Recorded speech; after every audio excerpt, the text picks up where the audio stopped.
Et salut à tous, bienvenue pour cette nouvelle vidéo. Je suis très content de vous retrouver aujourd'hui après un petit temps d'absence. J'ai pas republié depuis le mois d'octobre de l'année dernière, donc je suis très content de pouvoir republier des vidéos sur la chaîne. J'ai eu pas mal de projets qui se sont concrétisés, donc c'est vrai que ça a été compliqué pour moi d'être régulier sur la chaîne pendant ce temps-là, mais je vais essayer d'être un petit peu plus régulier en 2024. Je tenais aussi à vous remercier parce qu'on a dépassé la barre des 100 abonnés sur la chaîne il n'y a pas très longtemps, j'ai vu ça, donc écoutez, merci beaucoup. C'est plutôt bien en sachant que voilà, encore une fois, j'ai pas été très régulier au niveau de la publication des contenus, donc merci, ça fait plaisir et je vais essayer d'être plus régulier à l'avenir. Donc aujourd'hui je vous emmène dans l'Ain au départ de Virieu-le-Grand pour une petite rando qui va nous faire découvrir la cascade de Clairefontaine. Donc une jolie cascade qui est isolée dans les bois et qui mérite le détour. Et puis après, en fin de parcours, on se baladera un petit peu sur les hauteurs du village pour rejoindre notre point de départ. Je vous ai épargné la traversée du village parce qu'il n'y avait pas grand chose d'intéressant. Donc voilà, allez, on est parti pour cette petite rando. Let's go!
Avant d'atteindre la cascade et après avoir traversé le centre du village, nous longerons l'Arène, une petite rivière qui s'écoule sur un peu plus de 10 km. Puis nous traverserons le pont de Fiacillé avant de rejoindre des sous-bois et en prenant de la hauteur sur le village.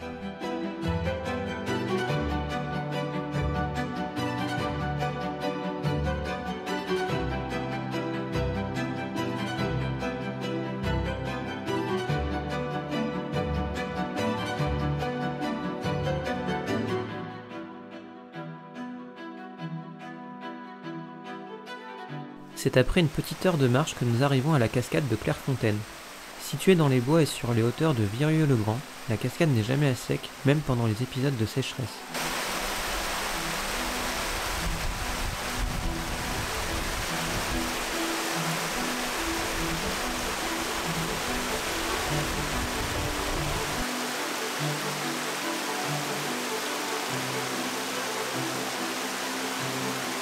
Aujourd'hui, la cascade a un débit assez faible, mais l'Arène, rivière qui alimente la cascade, offre de son côté un bon débit au niveau du pont de Chanilly, en amont de la cascade. Voilà, je vous retrouve après avoir fait une petite pause à la cascade de Clairefontaine. Bon, c'est vrai que là, la cascade elle avait un débit assez faible, il y avait juste un petit filet d'eau.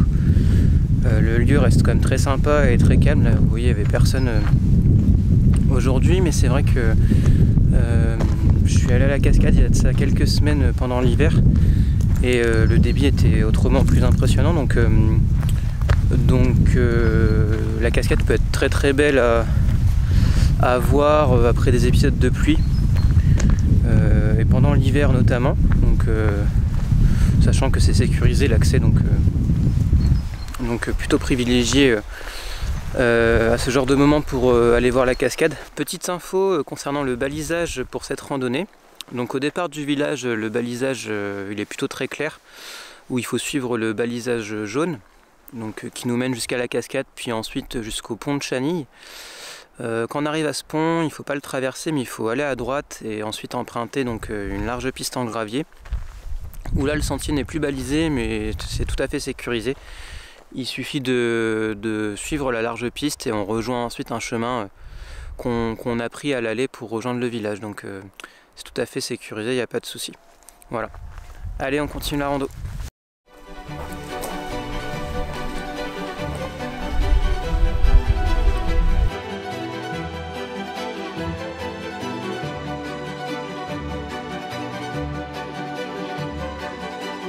Après avoir retrouvé le pont de Fiassillé, le retour au village et au point de départ se fera par le même chemin.